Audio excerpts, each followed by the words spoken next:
오늘은 어제에 이어서 가정에 관련된 말씀을 또 하나 더 드리려고 합니다. 어제는 자녀들아, 아비들아 이런 말씀을 드렸죠. 오늘은 부부에 대해서 아무래도 이 추석이 되면 가족들 또 형제들 이렇게 만나니까 한번 이 말씀을 좀 생각해 보려고 합니다. 오늘 남편과 아내에게 주시는 말씀이 있습니다. 그런데 이 부분을 설명하면서 이것은 단순하게 남편과 아내에 대해서 말을 하는 게 아니고 그리스도와 교회에 대해서 말한다, 이렇게 설명을 하고 있습니다. 우리 31절, 32절 말씀 다시 한번 읽어볼까요? 31절, 32절 시작. 그러므로 사람이 부모를 떠나 그의 아내와 합하여 그 둘이 한 육체가 될지니 이 비밀이 크도다. 나는 그리스도와 교회에 대하여 말하노라. 그러니까 이제 남자와 여자가 서로 만나서 부모를 떠나서 둘이 한 육체가 되는 거죠. 한 몸이 되는 거죠. 이것이 결혼입니다. 그런데 이 비밀이라고 하는 것이 뭐냐? 교회와 그리스도에 관한 이야기다 하는 거죠. 부부의 이 모습은 단순히 남자와 여자, 남편과 아내의 모습이 아니고 예수님과 교회의 모습이고 또 예수님과 교회의 모습으로 이해할 때 부부관계가 온전히 이해가 된다. 하나님의 가정에 대한 그 구상은, 계획은 그리스도와 교회에 관련된 부분으로 이해할 때 제대로 이해가 된다 하는 것을 알 수가 있습니다. 단순히 남편, 아내, 세상이 말하듯이 어떻게 남자와 아내가 살까 이런 관점으로 보지 말아야 된다 하는 그런 의미죠. 여기 계신 분들 중에는 이미 이제 혼자 되신 분들이 여러 분 계시기는 하지만 이 그리스도와 교회 관점으로 본다고 하면 영원히 우리는 그 신랑 되신 예수 그리스도를 모시고 또 우리는 그리스도의 신부되지 않습니까?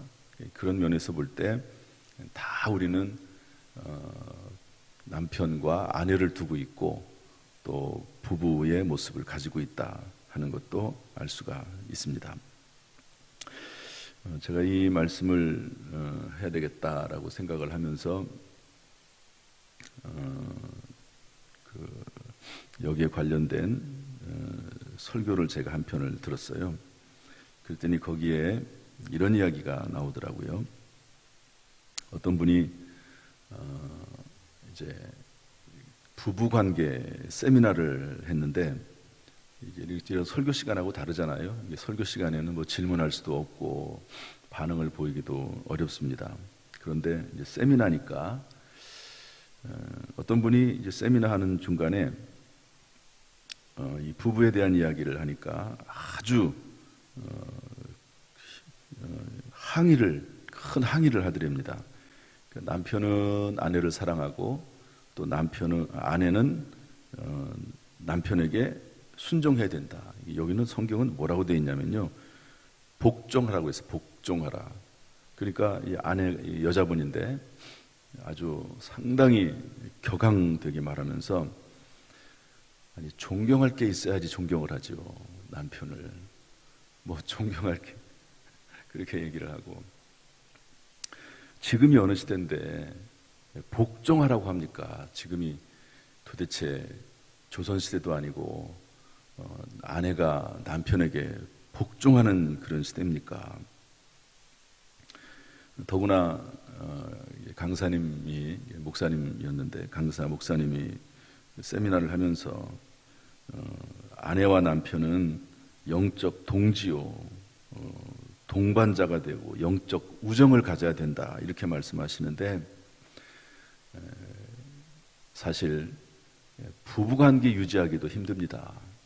겨우겨우 정말 믿음으로 하나님께서 부부관계를 깨뜨리지 말고 같이 살라고 하니까 살지, 부부관계 유지하기도 힘듭니다. 그러면서 아주 거세게 항의를 하더라 하는 이제 그런 내용이 나오더라고요. 그러니까 오늘 이 말씀이 어떻게 보면 복종해라, 또 존경해라 이렇게 돼 있고, 또 남편은 아내에 대해서 뭐라고 말씀하고 있냐면 사랑해라, 양육하고 보호해라. 어떻게까지 사랑하라고 했냐면 예수님께서 교회를 위해서 십자가에 달려 죽으시기까지 그 정도로 아내를 사랑하라 이렇게 성경은 말씀하고 있는데, 과연 그것이 가능하냐 하는 이제 그런 말씀으로 항의를 했다 하는 그런 내용입니다. 그런데 이제 이 말씀은 이 정도는 아니더라도 사실은 결혼할 때 다 서약을 하지 않습니까? 여기 뭐 서약 안 하신 분 한 분도 없을 겁니다. 이제 결혼할 때 내가 남편을 사랑하고 아내를 사랑하겠다 그러면서 기쁠 때나 슬플 때나 병들 때나 또 건강할 때나 변함없이 내가 사랑하겠다 그런 서약을 하지 않습니까? 그러니까 그 약속을 지키기 위해서라도 사실은 남편과 아내가 서로 사랑하면서 끝까지 그 약속을 배신하지 않고 살아가는 것이, 그것이 올바른 모습이다 하는 것이죠. 어떤 젊은 목사님 부부가 있었습니다. 목회한 지 얼마 시작이 안 돼서 이제 경험이 없죠. 그런데 어느 날 나이가 많으신 노 부부를 신방하게 됐습니다. 그런데 그 남편이 암에 걸렸어요. 암에. 그래서 이제 암에 걸려서 신방을 했는데, 암에 걸리니까 여러 가지 기능들이 다 약화가 됐겠죠. 신방을 하려고 하는데 냄새가 너무 심한 거예요. 방금까지만 해도 괜찮았는데 냄새가 너무 심한 거예요.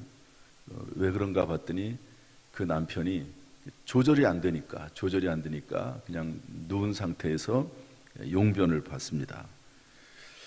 그러니까 이 젊은 목사님 부부가 경험이 없으니까 당황이 돼가지고 일단 그 자리를 나왔어요.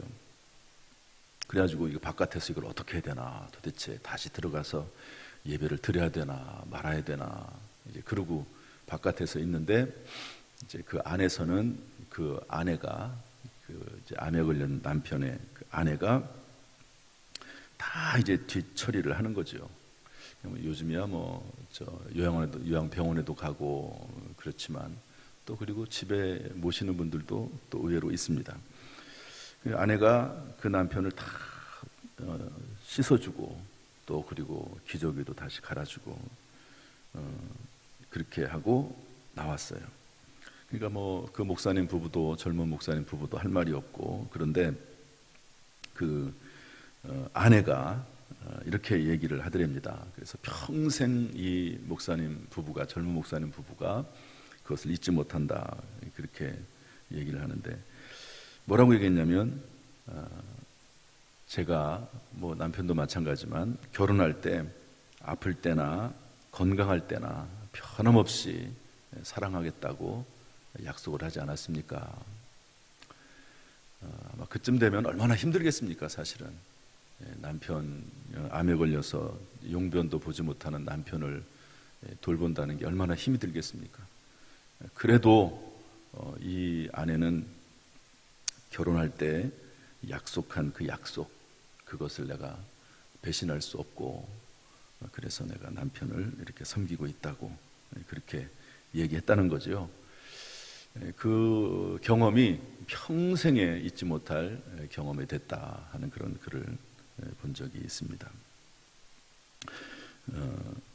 여러분, 부부간에 참 이렇게 서로 산다고 하지만 초기에는 정말 사랑해서 살지만 시간이 지나면 많은 변화들이 있고 그 약속들이 식어질 때가 많습니다. 그래서 오늘 저는 도대체 남편은 아내에게 어떻게 될 것이냐, 아내는 남편에게 어떻게 해야 될 것이냐라기보다도 그건 너무 다 잘 알고 있잖아요. 저나 여러분이나 뭐 그걸 몰라서 안 합니까? 그런데 어떻게 그것이 가능한가, 어디에서부터 힘을 얻을 수 있는가 하는 것을 살펴보는 게 더 중요하다 하는 생각을 해봅니다. 첫 번째로는요, 잘못된 믿음을 버려야 된다. 일반적으로 이렇게 생각을 합니다. 뭐 저도 뭐 그렇게 생각을 하고요. 또 지금도 뭐 가끔 만나면 그렇게 얘기도 합니다. 부부가 살다 보면 어떻게 부부 싸움을 안 하느냐, 부부 싸움을 하면서 사는 게 당연하다, 이렇게 보통 말을 많이 하죠.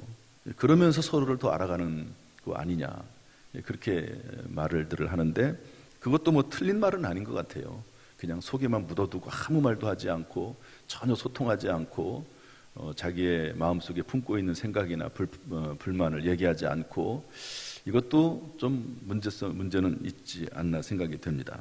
그런데 그것이 어떤 면에서는 잘못된 믿음이라고 하는 거죠. 부부싸움 하면서 사는 게 당연하다라고 하는 그것도 믿음인데 잘못된 믿음이다.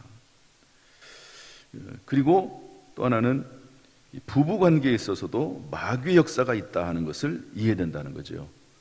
우리가 신앙생활 하는 것도 예수님을 신랑 삼아서 살고 있지 않습니까? 그런데 신랑과 신부의 관계를 깨어놓기 위해서 사탄 마귀가 끊임없이 역사하듯이 부부 사이에서도 마귀가 역사한다 하는 겁니다. 원래는 부부 사이에는 이런 부부싸움이라는 게 존재하지 않았죠. 그러지 않습니까? 에덴 동산에서 처음에 하나님께서 아담과 하와를 만들었을 때는 아담이 뭐라고 얘기했습니까? 내 뼈 중에 뼈요, 내 살 중에 살이다. 그러나 사탄 마귀로부터 유혹에 빠져서 죄를 짓고 났을 때, 여러분 그 아담이 뭐라고 말합니까? 저 여자가, 금방 바꿔요. 내 뼈 중에 뼈라고 했는데, 살 중에 살이라고 했는데 저 여자가 나에게 이 선악과를 먹으라고 해서 내가 먹었지, 나는 잘못이 없다 하는 식으로 얘기하지 않습니까? 그러니까 이 악한 영 사탄 마귀가 있다 하는 것도 생각을 해야 된다. 끊임없이 부부간의 관계를 깨뜨리려고 하는 악한 영 사탄 마귀가 있다. 예수님과 또 우리의 신앙의 관계를, 믿음의 관계를 깨뜨리려고 하는 악한 영이 있다는 것도 생각해야 되고요. 결국에는 예수 그리스도를 바라봐야 된다는 겁니다. 우리 이 면에서 31절, 32절 말씀을 다시 한번 33절까지 한번 읽어보겠습니다. 31절부터 33절 시작. 그러므로 사람이 부모를 떠나 그의 아내와 합하여 그 둘이 한 육체가 될지니 이 비밀이 크도다. 나는 그리스도와 교회에 대하여 말하노라.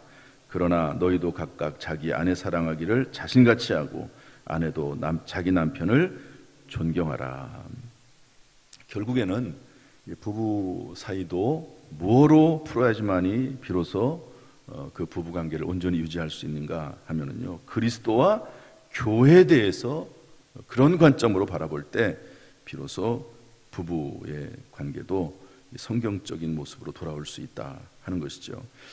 예수님을 바라봐야 된다고 하는 것입니다. 여러분, 예수님께서 어떤 모습으로 하나님에게 순종했습니까? 예수님께서 어떤 모습으로 또 하나님을 사랑했습니까? 그러니까 부부간에 이제 남편과 아내는 서로 사랑하고 순종하는 관계잖아요. 그러지 않습니까? 그런데 예수님의 모습을 보면 그 안에 사랑이 있고 또 순종이 있습니다. 예수님이 가지고 있는 순종은 뭡니까? 겟세마네 동산에서 한 순종이죠. 그래서 내 뜻대로 마옵시고 아버지의 원대로 되길 원하나이다. 결국에는 하나님의 그 뜻에, 하나님의 뜻이 물론 옳기 때문에 그렇습니다. 남편의 뜻이 옳은 것은 아니에요. 항상 옳은 것은 아닙니다. 그렇지 않습니까? 그래서 이게 분별이 참 중요한 문제이긴 하지만, 그러나 기본적으로 이것이 어떤 큰 어떤 문제가 되지 않는 한, 이것이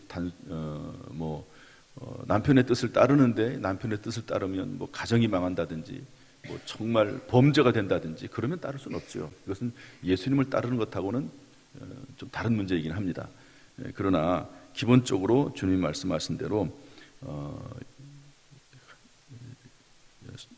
죽게 하듯 순종하고 따르는 것이 바로 예수님을 통해서 배울 수 있는 순종의 모습이고요.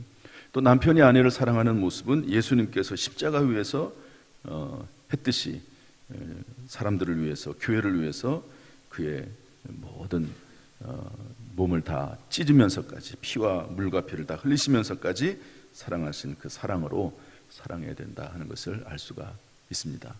이것은 또한 교회 내에서 우리 성도들의 신앙의 모습이기도 합니다. 하나님에게 순종하고 또 그리고 하나님을 사랑하는 이런 모습, 그러니까 부부간의 이런 모습뿐만 아니라 교회 내에서 주님을 섬기고 또 사랑하고 순종하는 이런 모습이 저와 여러분의 모습일 수 있기를 주님의 이름으로 축복합니다. 마지막 이야기 하나 하고 마치겠습니다. 어떤 청년이 그 교회에 아주 존경받는 장로님에게 이렇게 요청을 했습니다. 장로님, 저에게 이런 여자 청년, 자매 하나를 좀 소개해 주세요. 예쁘고 상냥하고 또 부지런하고 또 모든 사람들에게 칭찬받고 이런 아주 자매가 있으면 좀 소개시켜 달라고 부탁을 했답니다. 그랬더니 그 장로님이 하는 말이 그런 사람은 없다 그러더래요. 그런 사람은 없다. 그러면서 여기까지는 이해가 되는데 그런 사람이 하나 있었는데 결혼을 했대요 이미. 그래서 없다. 그래서 청년이 물어봤답니다. 그 사람이 도대체 누굽니까? 있기는 합니까? 그랬더니 있지. 그런 여자가 누구냐면 나의 아내야 이러더래요. 본인의 아내. 그런데 그 장로님의 아내는요 예쁘질 않아요. 키도 작고 뚱뚱합니다. 조금 몸이 이렇게. 그러니까 이해가 안 되죠. 본인은 가장 예쁘고 착하고 상냥하고 근면하고 칭찬받고 이런 사람인데, 그런데 장로님의 표정을 보니까 그 말에 거짓이 없어요. 그래서 이 청년이 자매를 보는 눈이 달라졌다, 거듭났다 그럽니다. 무슨 얘기냐면 어떤 눈으로 보느냐에 따라서 달라진다는 거죠. 그러니까 부모가 자식을 볼 때, 여러분 부모가 자식을 볼 때 이 세상 그 어떤 자녀보다도 더 사랑스럽잖아요. 그러지 않습니까? 자기 자식만큼 사랑하는 자녀가 어디 있습니까? 그러나 객관적으로 따져보면 자기 자녀가 다른 자녀보다 어떤 그냥 외모만 볼 때는 못할 수도 있거든요.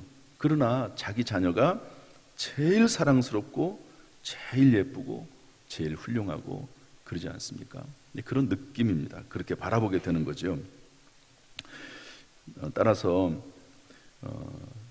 모든 면에 적용이 되는 것 같아요. 아내를 바라보는 눈도 그렇고 남편을 바라보는 눈도 그렇고 교인을 바라보는 눈도 그렇고 자녀들을 바라보는 눈도 그렇고 성도를 바라보는, 목사가 성도를 바라보는 눈도 그렇고 성도들이 목회자를 바라보는 눈도 그렇고 어떤 눈으로 바라보느냐, 예수님의 눈으로 바라보느냐 그렇지 않느냐, 여기에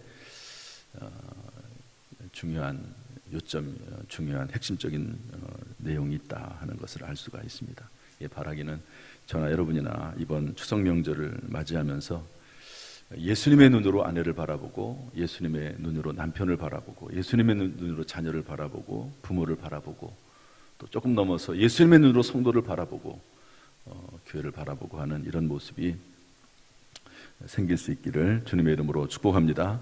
이러한 새 영과 새 마음을 하나님께서 우리에게 부어주시기를 주님의 이름으로 축원합니다. 축원합니다. 기도하겠습니다. 하나님 아버지, 오늘 성경 말씀을 통해서 볼 때 남편에게 순종하고 복종하고 존경하고 또 아내를 사랑하고 또 자녀들이 부모에게 순종하고 공경하고 아비들이 주의 교훈과 교훈으로 양육하는 이런 모습들이 우리의 삶 속에서 쉽지 않은 일임을 깨닫습니다. 그러나 누구를 보든지 간에 주여 우리 오늘 이 시간에게 예수님의 눈을 주셔서 예수님의 시각으로 예수님의 눈으로 바라보는 그런 마음이 생길 수 있도록 주여 인도하여 주옵소서. 어떤 환경과 어떤 생활 속에서도 예수님의 눈으로 예수님의 그 사랑의 눈으로 바라보는 그런 모습이 우리 가운데 충만하도록 하나님 인도하여 주옵소서. 그러나 때때로 실수하고 허물이 많지만 예수 그리스도 주님의 은혜로 우리를 대해주시고 오직 은혜로 살아가는 우리 모든 성도들 다 되도록 주님 불쌍히 여겨 주옵소서. 예수님의 이름으로 축복하며 기도하옵나이다. 아멘. 이제는 우리 주 예수 그리스도의 은혜와 아버지 하나님의 무한하신 사랑과 성령님의 감동 감화 축복하심이 오늘 주 앞에 나와 예배드리는 모든 성도들 한 사람 한 사람 머리 위에 그 가정, 직장, 사업, 자녀, 심령 위에 함께 하시기를 간절히 축원하옵나이다. 아멘.